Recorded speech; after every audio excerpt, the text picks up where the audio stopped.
Sina moto. Hallelujah.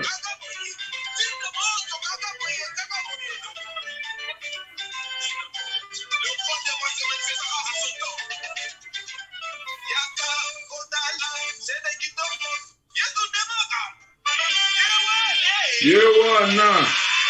Omonie. Yewana.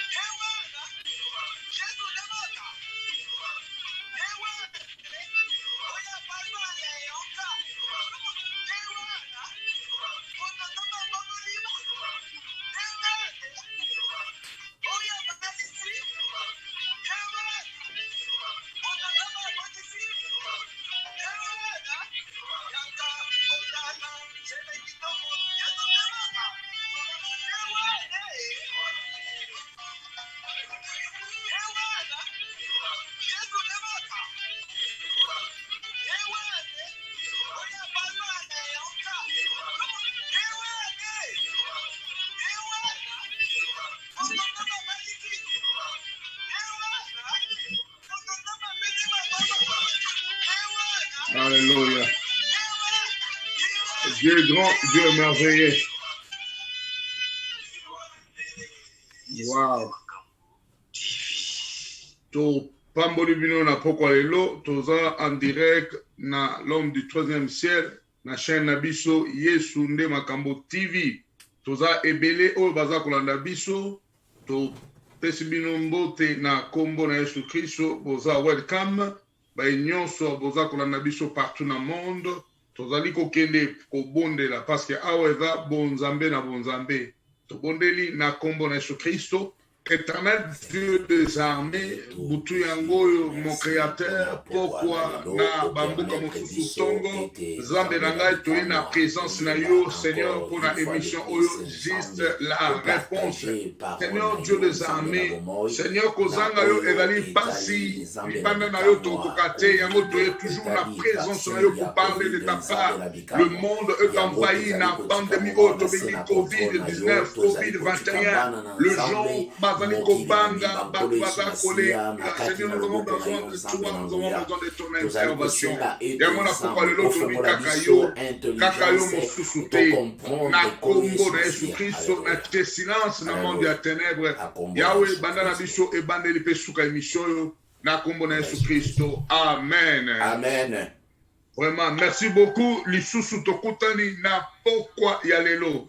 Baza kokota sinale loba émission na biso comme lango émission juste la réponse. Sinale batu oyo nanu bakoti te loba to bandi to partager to nganga toujours ko communiquer sengo kolongola ko banga esika bozali yango tolobi juste la réponse avant na yamba invité nga spécial. Next time peut-être ekozala yoza kolandanga se préparer si kozali na moni okotaki mutali boso next time peut-être yozala yo. Avant toi, yamba invité na biso spécial, tolobi émission dali juste la réponse. Pourquoi conception on a juste la réponse? Aujourd'hui, mon kilito comme toujours qu'on poser ma question même na créateur na biso. Notre Dieu tu vas toujours qu'on poser ma question. Mais tu n'as qu'à répondre. Yango tolobi fini les questions, juste la réponse. Dieu nous a aimés. Kene ko pese kaka réponse ko ba Seigneur, je t'aime aussi. PC réponse le banaye merci. Pas plus question encore. Au banako tourne pona nini ngai pona nini problème boy pona nini coronavirus to boy yango. Donc tolobi juste la réponse ya kolbake olingi. Kandi Sweetness Kayombo avant la ligne Zamba Pambola yo. Mama Mimi Mbala Nzamba Pambola yo. Papa Eric François, may I bless you. Il y a Alino Kadima, may God bless you. By no sumala kokota na line, boko zwa toujours ba mbote na bino soki ngai te pasaneo akomona esika azali akopesa bino na koti directement na émission na biso juste la réponse invité na biso spécial ezali l'homme du troisième siècle, notre papa le pasteur Léon K. Bonsoir. Bonsoir na pesi bonsoir pour l'opportunité et privilège encore une fois de plus pour participer à l'émission pour la deuxième fois. Merci. Ok, merci beaucoup. Nzambe azamalamu tozako continuer na émission na biso toyebi biso nyonso tolandaki yango na semaine coulée tokaki déjà tozalaki na question oyo ezako tuna na biso ezakaka juste la réponse mituna ezako te pai na ngai ba réponse ekozala na invité na biso papa na biso Léon K. Tolobi est-ce que le vaccin ya COVID-19 ezali marque ya 2666 donc ezali juste question to parlaki ebele vraiment ebele sur COVID-19 oyebi pe ebele toye wana pona kobangisa ote na coronavirus toye wana pona kolongola yo kobanga o comprendre yo yango lelo na osenga na yo tozana minute ebele te zala connecter s'il faut commenter s'il faut ozana biso ensemble zana biso soki ozana question zwa question na yo ata na WhatsApp tinda soki otindi pa na nga te tinda ta pa passe leo akozwa yango akozongisela nga yango ata na ligne oza tinda réponse tokopesa yo eyano parce que ba réponse nyonso ekopesama na l'homme du troisième siècle tobandi tokoti directement mpona kozonga mwa moke na nsima tuna ete topalaki na COVID-19 est-ce que okoki koparle biso na juste bref koparle biso na bref eza na combien de sortes ya vaccin ndenge nini eza koleka ndenge nini ezosalema juste en bref après to continuer. Voilà, à ce qui concerne vaccin, parce que tozali kolobela vaccin, mais ce qui otali potoloba ke ba sorte ya ba vaccin ezali OMS azali ko évaluer azana nombre yaba d'après ba recherche mais tokomona même na esika na biso na kati ya tableau.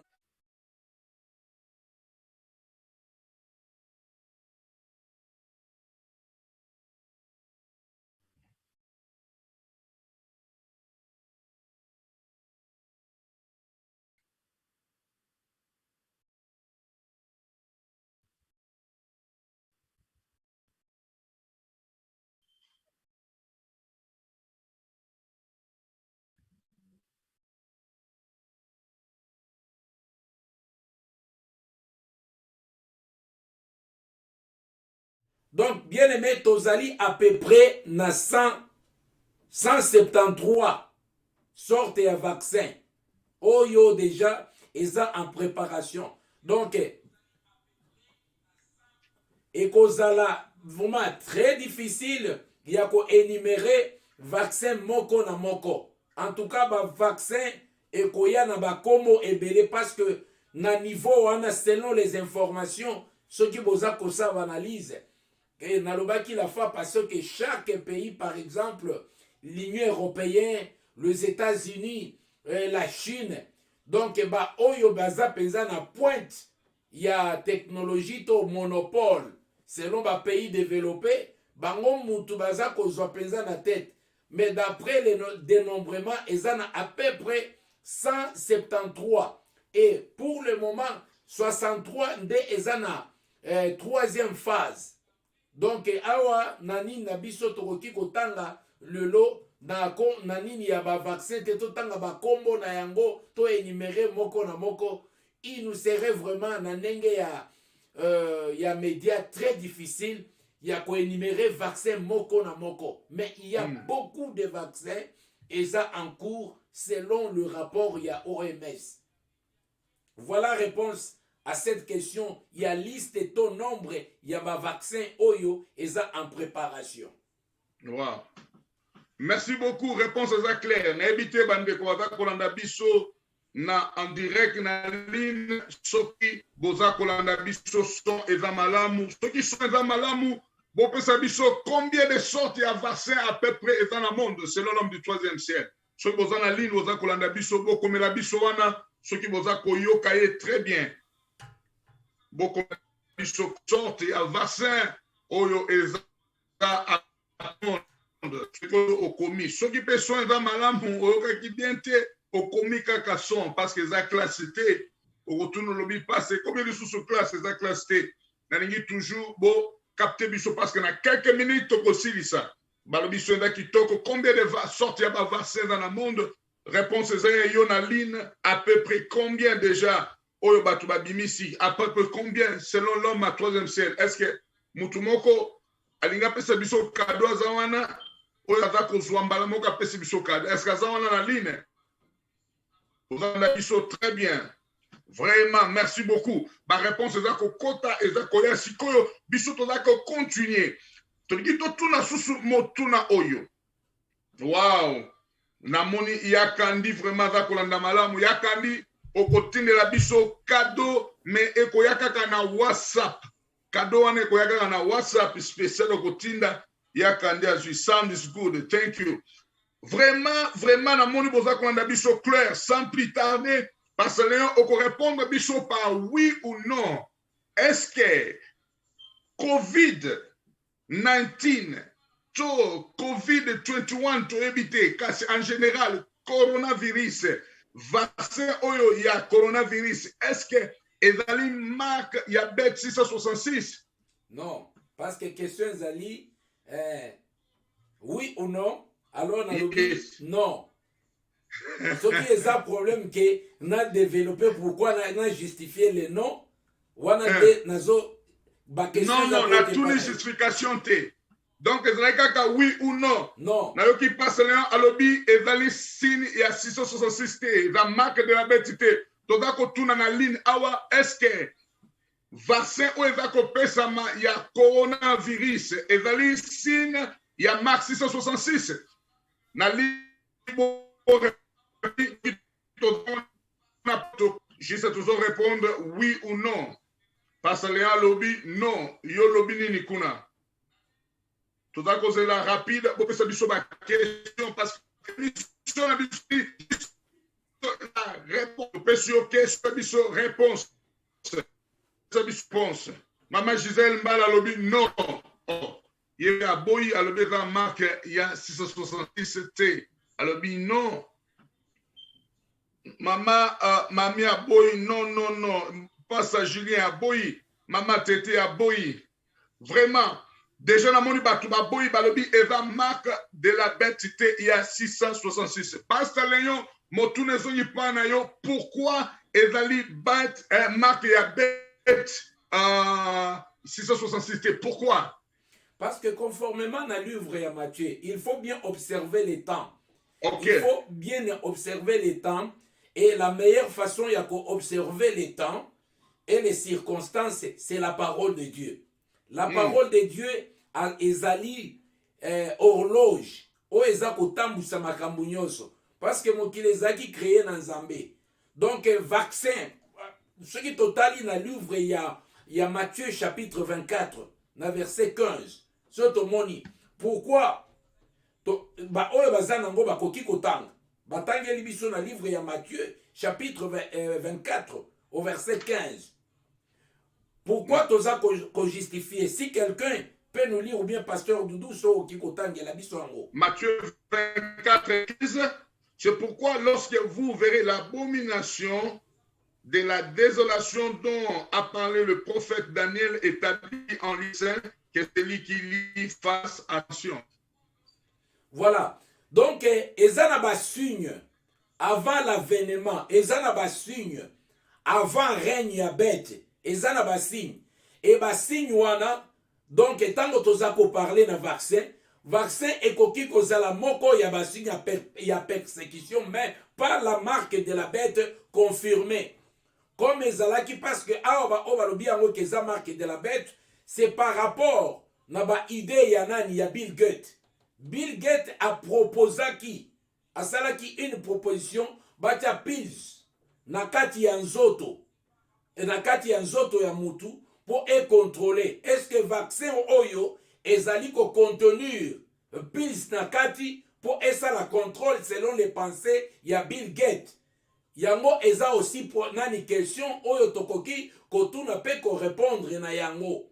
Alors vaccin oyo selon bato musu balobi ke non vaccin oyo eza mpona koya ekobebisa baorgane bafaculté ebele na kati ya bomo ya moto. Mais ezali une processus seulement na kokende na 600 na marque de la bête. Une processus. Mais Matthieu 24, 15 azakoloba. Lorsque vous verrez l'abomination entrer dans le lieu très saint, que ceux qui lisent fassent attention. Donc, et si quand on a ce n'est pas la fin, ce n'est pas la fin, mais que tout ça la attention. Maintenant, par le signe Oyepesamaki, l'abomination entrait dans le lieu très saint. Est-ce que abomination et c'est Kotaki Nakati à lieu très saint? Ça aussi, c'est la question il faut se poser. Est-ce que l'abomination dont a prophétisé les prophètes, et ça de jeunes à lieu très saint, ce qui est commis à lieu très saint, maintenant, biso bato toza kotanga, tokosala attention. Mais pour confirmer avec ces 173 vaccins que ezali marque de la bête, tozana nona loin yako confirmer, c'est très loin, parce qu'il y a encore beaucoup de signes, il y a beaucoup de processus, et ça l'a mis à noter que les gens ne se troublent même pas. Même si c'est vaccin ezalaki yango signe de la bête, la Bible nous parle aussi, il y a encore d'autres solutions qui est donnée par la parole de Dieu. Voilà ma réponse. Vraiment, très bien répondu. Ndenge nalobaki lelo toko umela te ndeko soki oza kotikala okotikala lelo toko umela te. Mais il y a des gens oyo baza oyo kozala vraiment short na réponse oyo et dans la batu oyo baza koleka na télévision en tant que homme de Dieu, de prophète, baza ko parler que ezali fin il y a temps fin du monde. Donc vaccin oyo kozwanga 1666 okoki koloba short ni pona wana.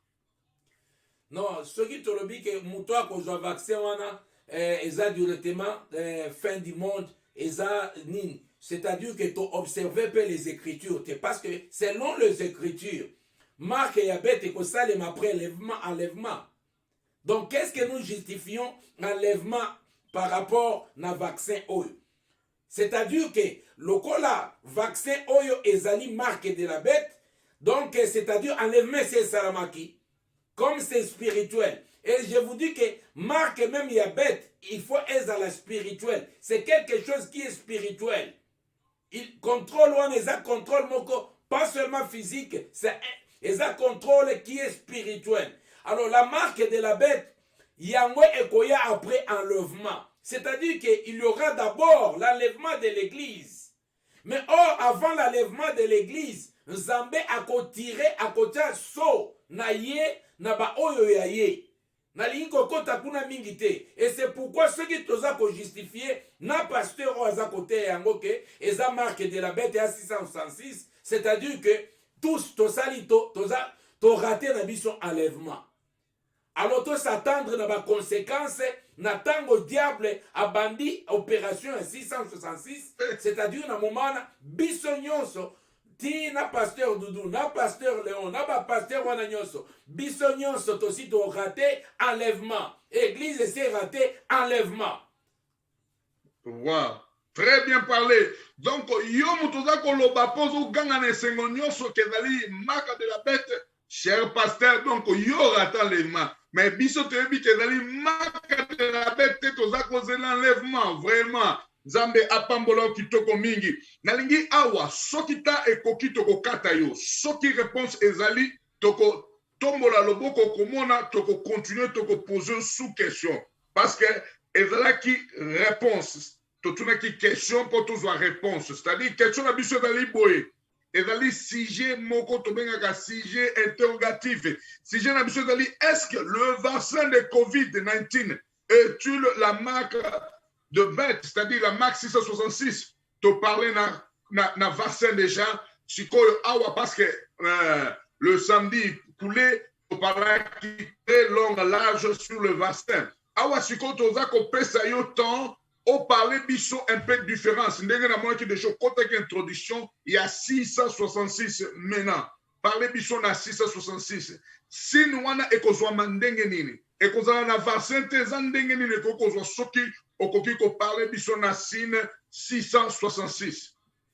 Signe 666 selon Apocalypse chapitre 13. Premièrement, ce qui toquent Apocalypse chapitre 13, au verset 18, toko banana 16. Totanga, totala nini balobi kuna. Bible za kolobani. Comme ça, pasteur Doudou, otangi libiso. Apocalypse chapitre 13, verset 16. Non. Apocalypse 13, oui. Verset 13, chapitre 13. 13, to bandana 16. Et à bandana 16. Ok, 16.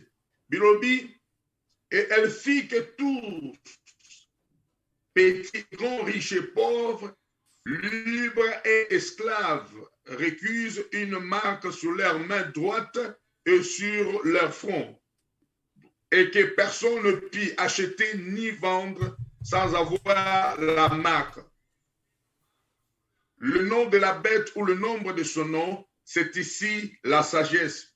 Que celui qui a de l'intelligence calcule le nombre de la bête, car c'est un nombre d'hommes, et ce nombre est 666. Voilà. Donc, au moni na makambo tozolo belalelo, tolingi koyebisa ba chrétien qui ba kitisa seulement motema. Pourquoi? Parce que muto apesa révélation o eza nzambe. Nzambe ayebaki déjà bien que makambo oyo nyonso ekosalema. Amen. Nzambe oyo aza papa na biso azaki ye muto aza ko révéler epai ya apôtre Jean na île ya Patmos makambo oyo ekoya okoma yango. Bien-aimé, Bible lobby, ce qui est révélé est pour nous. Ce qui est caché, c'est pour Dieu. Makambo oyo déjà eza révélé. 666 ekoya, nanenge ekoya yango na baza kotanga. Tango 666 ekoya ekozala obligatoire. Eza obligatoire. Balobi ke petit to grand, libre to esclave, mutu nyonso, il faut azwa yango. Toza koloba verbe falloir. Il faut azwa yango. Okoboya te parce que soko boyi nde okoti na persécution wana. Baza na application oyo bango bakosala. Bien aimé ekozala boye te ke bozo négocier. Et à ce moment-là ekozala gouvernement déjà eza moko. Mais ce qui totali na basigne atan, gouvernement na ne komi moko te. Bazo luka par tous les moyens, batia nini ordre mondial, gouvernement mondial, ezala établi. Mais na minute oyo ezaka ba pour parler, ba manœuvre ya diable, azali ko organiser comment est-ce que akoki ko za contrôle ya monde entier ezala moko. C'est à ce point-là que tokoya kokoma na obligation parce que ce qui mutu moko abandiko, donc diable a eu contrôle. Ce qui t'otangi, je pense bien, kaka na Apocalypse, na chapitre 13, banana premier verset jusqu'au troisième verset. Totanga tomona nano, et likambo ezo le kawana. Apocalypse 13, 1 jusqu'à 3. Puis j'ai vu monter de la mer une bête qui avait 10 cornes et 7 têtes, et sur ce corne 10 diadèmes, et sur sa tête des noms de blasphème. La bête que je vis était semblable à un léopard. Ses pieds étaient comme ceux d'un ours et sa gueule comme une gueule de lion. Le dragon lui a sa puissance et son trône et une grande autorité. Et je vis l'une de ces bêtes et l'une de ses têtes comme blessée à mort. Mais sa blessure mortelle fut guérie. Et toute la terre était dans l'admiration derrière la bête. Verset. Voilà, bien-aimé, tout est là, tout est clair par rapport à la parole de Dieu. Bien, ekozala makamo. Donc, makozwa pouvoir nyonso, makamo nyonso va pesi na bête. Ako régner sur toute la terre. Akozwa konde balobi ke ordre mondial yango wana. Donc, église, bakolinga église eza moko. Bakopese loko nde esika tobandi komona ke écuménisme eza kokota. Là, quand on parle de l'écuménisme, yango tozali kolobela, quand vous verrez l'abomination dont a prophétisé le prophète, entrez dans le lieu très saint, sachez que la fin est proche. Tango tomoni écuménisme, tomoni déjà, tozomona ba mouvement écuménisme, ils ont ça partout, même la politique. Allons-y dans notre pays, le Congo.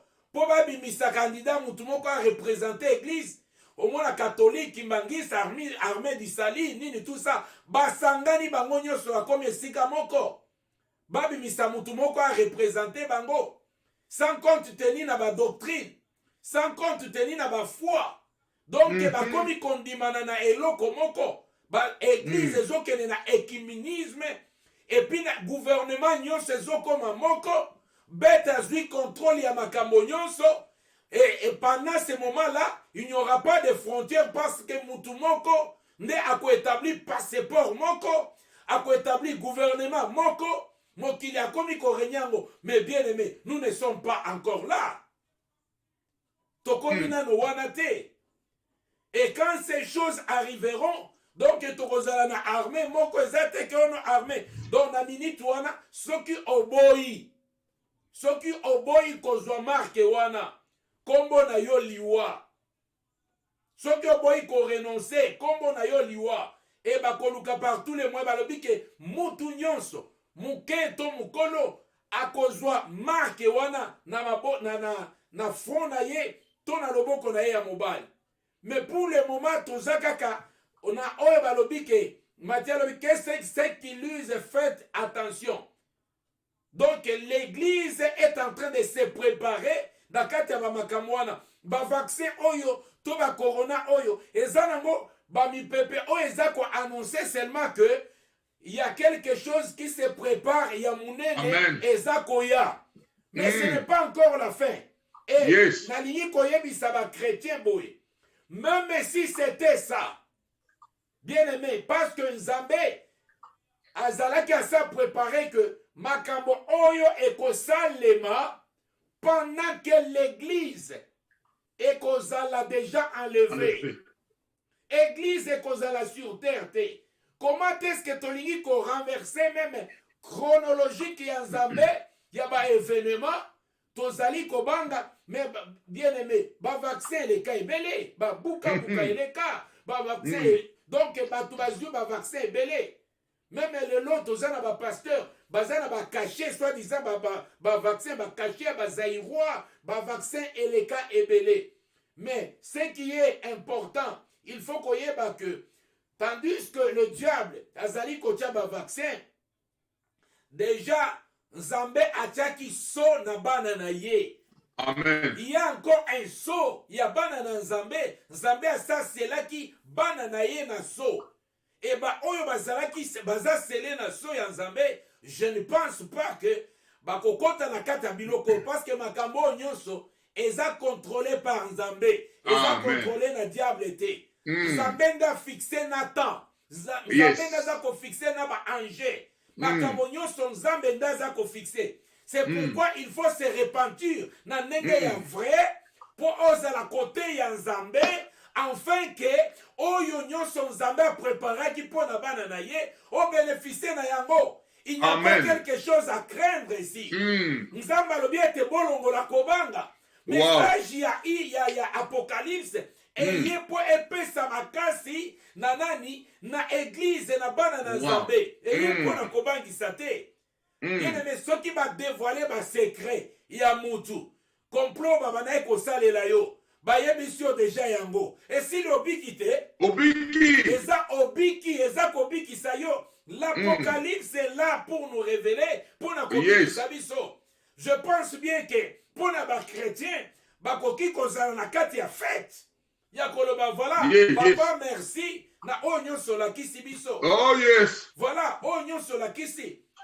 Il y a des versets, il y a la parole de Dieu qui dit même bokomela ba breuvage mortel bokoku fate bakotie la bino ba poison bokoku fate bakotie la bino ba vaccin bokoku fate et kosala côté eza provision pour la bana na Nzambe. Voilà ce que je peux dire à ce moment. Alléluia.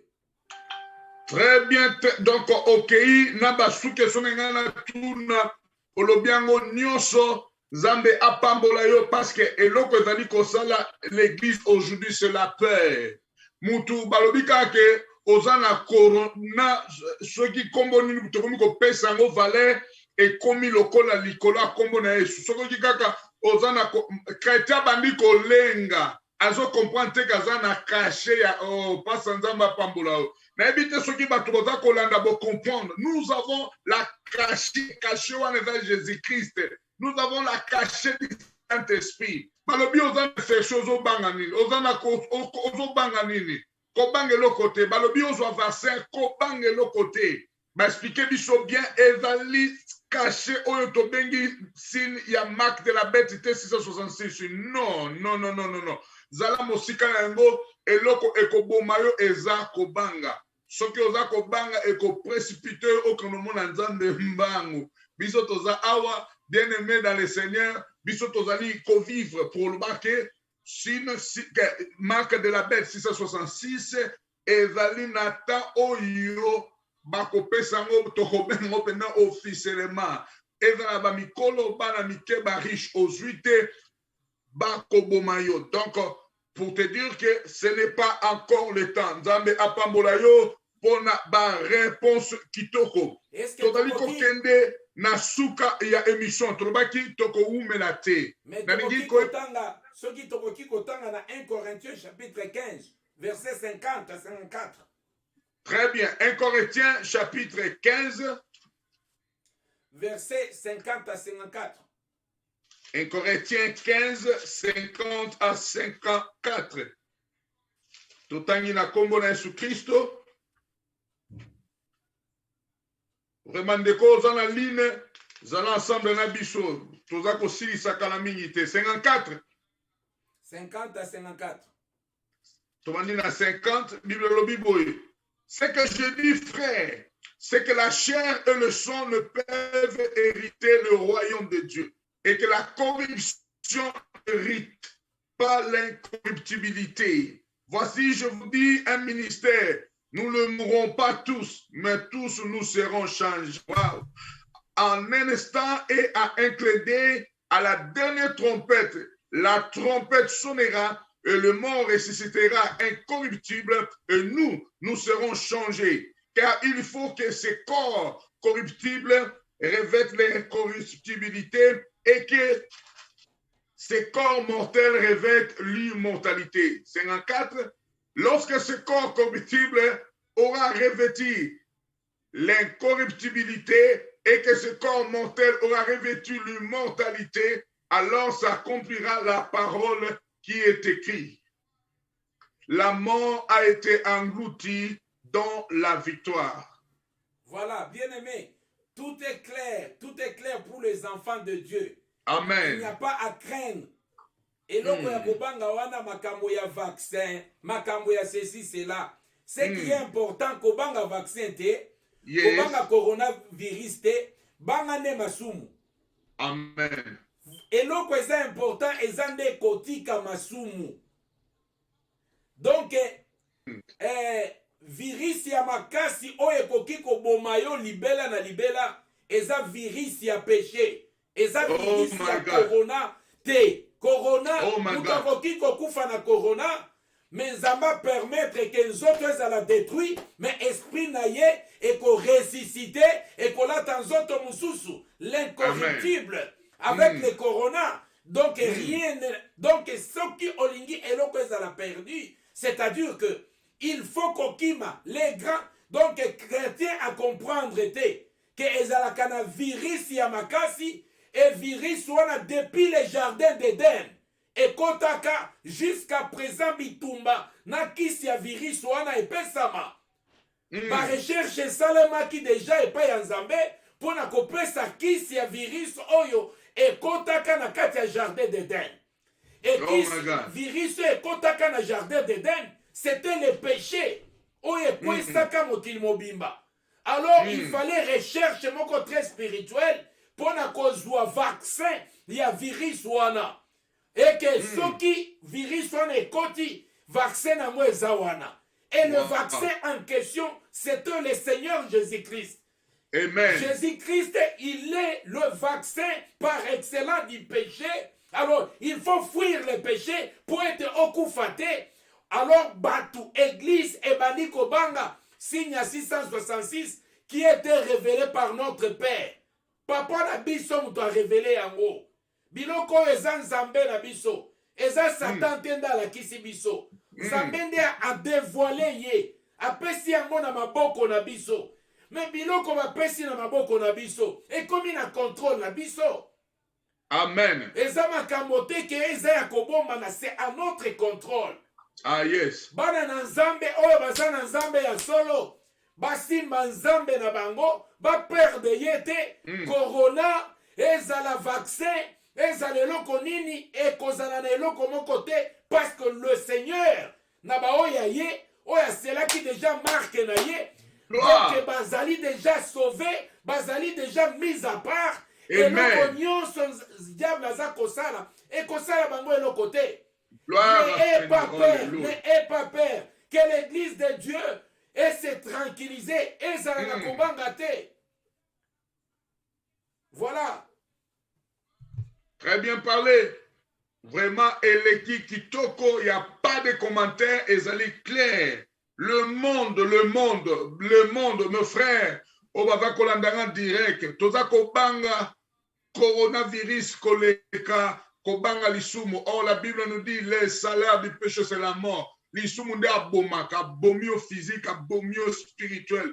Corona va toucher, alléluia. Vraiment, Nzamba Pambola Bino, toko leka na prière, moment mouké, à quelques minutes à prière, mais avant tous les cas, na prière, toza ko pese lisusu, parole à l'homme du troisième ciel. Ce qui avant le loko yakobakisa, c'est-à-dire ce qui avant le loko yakoloba, to avant na auto question, c'est-à-dire tout ni question, après ces réponses, ce qui avant ngo akoki koloba juste sur sujet oyo. Bon, ngana zali kosenga na pasteur de Douro Azap Nani ko présenter mission na juste la réponse. Excusez que samedi prochain na ko sepela to sala émission oyo ezala to démontrer. Ya na moni question awa bangi ba poser question, yes problème ite to za na pona question ko ko tuna motuna.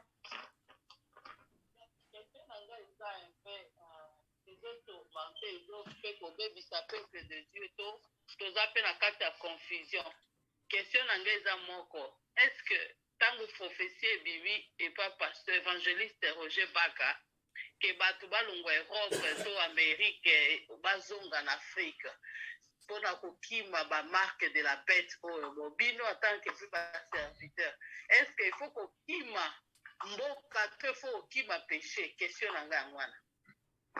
Vraiment, Ngaipe Nazimo Tuna me ba réponse za ko ute pa l'homme du troisième siècle. Tu ce qu'on dit question alam.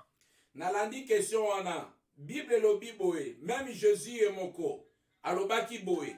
Pona kolobela o etali situation géographique moko boye na ba événement pona situation. Alobi ça sera ni à Jérusalem. Ni à Jérusalem ni partout. Namabele, mais les vrais adorateurs adoreront le Père en esprit et en vérité. Amen. Et ça qu'on dépendre de la situation géographique. Bien aimé, tango marque de la bête ekoya, même Congo et qu'on la diriger la bête yemoko. Oh my God. Et qu'on la diriger parce que c'est un gouvernement moko. Et Congo est la terre sainteté. La terre sainte se trouve, l'église en question est la terre sainte. Ezali motema na yo.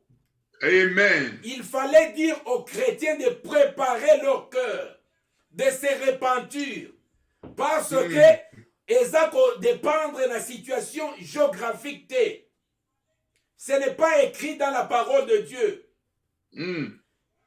Mais tant que bazako lobela, à ce qui concerne touti kotanga awa na livre Apocalypse. Apocalypse alobi bazui pouvoir nyonso afin que toute la terre. Tango balobi toute la terre, planète terre nyonso est adorée.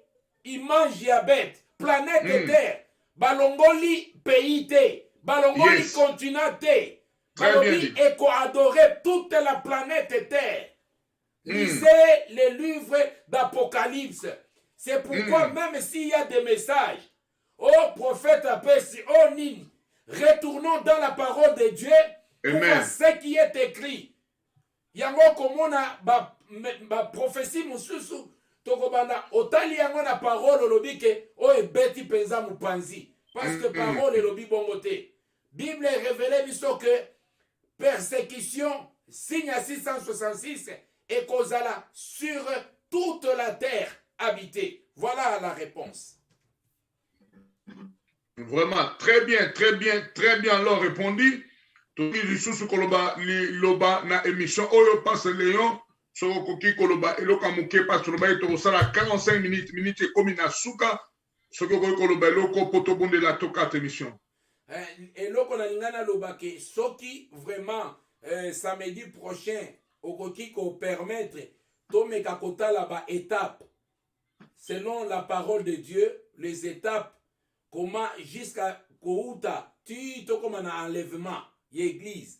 Quelles sont les étapes ezolandema ndengenini chronologiquement parlant et na ba signe na yango et kozala très important bato ba se situer pendant ces moments et puis pour na ko situer ce qui virus oyo to nini vaccin nango yango ne ya 666 parce que toza déjà na lignée moko onza basa pesa ki ndenge ba événement ekolandana tokolanda ba événement ya mokilité parce que nous avons la parole de Dieu avec nous. Donc, nous avons ce qui moyen kozala que samedi prochain, batouba zala, mais va préparer ma question na bango. Et kozala bien va préparer ma question na bango pour permettre ce koyo pour te fongola moi malam. Très bien parlé. Samedi prochain, tozala wana, samedi ezakoya tozala na 20h30. 20h30 juste 45 minutes. Bozanga te tozala ebele et kozala chaque samedi. Juste la réponse. Toza ko continuer na l'homme à troisième ciel samedi tola wana nzambe apambola bino sosi bolandi biso na tozwa tamuke to bondela pona koloba ete obanga ezala na bomo na yote yo kana pesa yo secret oyo ko bondela na pokwa lelo kokende ko senga te bien aimé osenga kaka te otunaka kaka pona nini situation nga changer système ya kobondela lobi tokozala na kilte changer système ya koloba kotuna te pona nini ekomelinga te pesa kaka réponse loba Seigneur toi tu m'as été alléluia tu m'avais choisi nyonso epesamelaki nga Jésus je t'aime. Et si kozali kaka kende kobondela loba na nzambe na ekosenga te na ekopesa merci. Ok. Tozalina bien-aimé Nabiso, aimé de Dieu, David Ilunga, na question alinga participer na émission Nabiso. Ok, merci. Yango tozo, ton question est là. Bon, dans la émission en retard, m'a évité de quoi vous parliez, mais j'ai compris le titre et une intervention à Souka. Alors, Nangena Bakisaka Moukie, on a Kolobake. Il faut arrêter un moko Yakupo ça va prophétie, hein? Parce que nous voyons des gens qui lisent comme nous autres. Babiloko Oyo Balobaki Osana 2021, etc. Ils avaient beaucoup essayé l'Obama qui même passé écrit sur Yakilon Balobaki depuis août année passée, déjà depuis juin. Donc, on ne peut pas, comme la prophétie de Moutalo va partir à février, non, ce n'est pas une prophétie, parce que ce sont des choses qui ont été déjà dites. Et ce sont des réalités, comme vous avez dit. L'avènement, il y a fin du temps, il y a fin du monde. Ce n'est pas aux États-Unis, ce n'est pas en France, mais c'est le monde. On parle du monde, on ne parle pas de l'Europe ou bien des États-Unis. On parle du monde. Donc, Moutazo Kanisake, Agobi Sabato, Bolongwanamboka, Obokenenamboka, Oyo, c'est du mensonge pur et simple. C'est, comme vous avez dit à la fin, nous avons besoin de nous préparer pour la rencontre na biso na kolo. Mais en tout et pour tout, Moyenge Bene Azana Eloga Kopanga te. Parce que Bible Lobi, c'est lui qui vaincra sera vêtu de blanc. Ou Azana Yesu, Tozana marque na biso, Yankolo Yesu Masia, Lolenge ba na Israël, na Israël, Bazaki na marque na bango, na Katia Égypte. Ata mon pépeye, Bao Bazana Yesu Masia. Parce que nous vivre selon la loi, le principe, il y a monde, mais mais toujours vivre selon la loi, le principe, il y a le royaume des cieux qui est en nous, le royaume des cieux qui est Jésus-Christ. Donc, biloko déjà. Pour ceux qui le lobby, par exemple, les qui m'ont libre. Depuis février, pasteur na ba église union sur le monde, la te bazali ko bondela. Donc, mon libre, moi, boy ko yoka, et boy ba prière na biso. Donc, on va nous même ba prière na biso na direction à gauche et pour tes alango accomplissement à parole. Tout c'est là, et ça tango za ko couper les mains. Ceux qui y lobby to yebite kasi ça parmi bilembo. Donc, je crois peut-être aux séances prochaines, sur une zambasumbi, on a participé vraiment à fond parce qu'il y a trop de mensonges eschatologiques, trop de stratégies, trop de choses pour effrayer les gens. Parce que nous sommes en Jésus, ce sont des événements qui arrivent, qui vont passer. Nous en Jésus-Christ et le cabis sur le corps mon pépé. Attention qui peut jouer au banc de l'autre côté parce que merci. Voilà. Merci beaucoup, Maestro David Ilunga. Nzambe apambola yo vraiment contribution na ye eza kitoko bakobangisa bisote na lobi sikoyo to komi na suka to koyamba pelte bapel nyose ko bengama samedi prochain to komi na suka kende kosenga te loba na Nzambe oyo ye azali pona yo. Pese merci pona coronavirus, pese merci pona vaccin, pese merci pona vina yo bondela na kombo na Yesu Kristo. Au nom de Jésus-Christ, Seigneur Dieu des armées, na pambolio pona mama oyo Nzamba lola Nzamba vinangai Yahweh Nzambe bana na yo basali epele Seigneur mingi bakangami na kobanga au nom puissant de Jésus-Christ na lobi boye monte ya terre toye kosenga lo côté na kopesa yo merci pour la pandémie oyo Bible lobi ekiko komela bana Nzambe sac et éternel Dieu a permettre Yonde au permettre qui le gloire raison de pas na yo au nom puissant de Jésus on dit comme la balle na sac le tout puissant a permettre on permettre que situation merci soit loué soit béni pour ton amour soit béni soit loué pour ta grandeur aux alikolo ya nyonso Nzambe okongisa ki yango Nzambe na ngai na lobi ete yo kometaki parce que mais confirme merci parce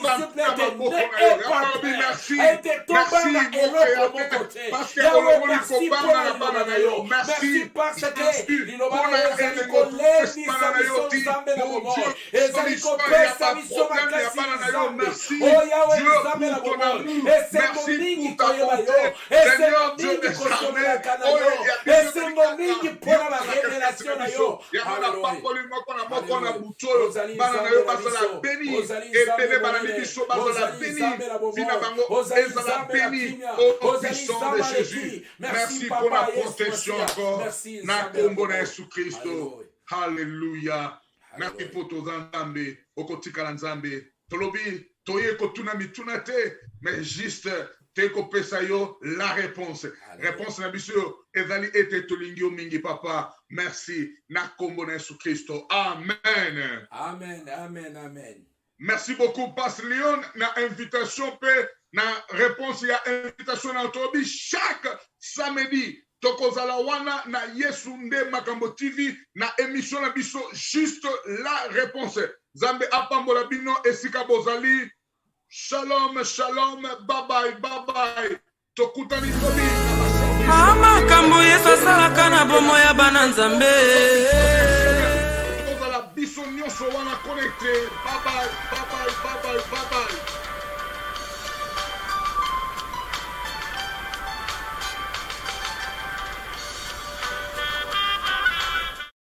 Bisotoko Tala TV, la chaîne qui sonne la dernière trompette.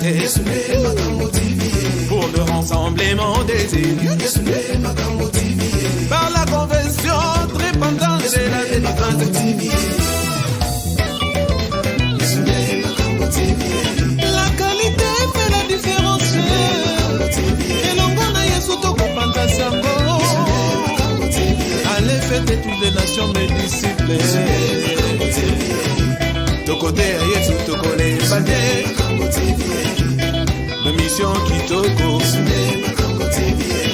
Et l'on a pas star à Néanka. côté ya Yesu tokoleba te. Pour les incrédules, le versier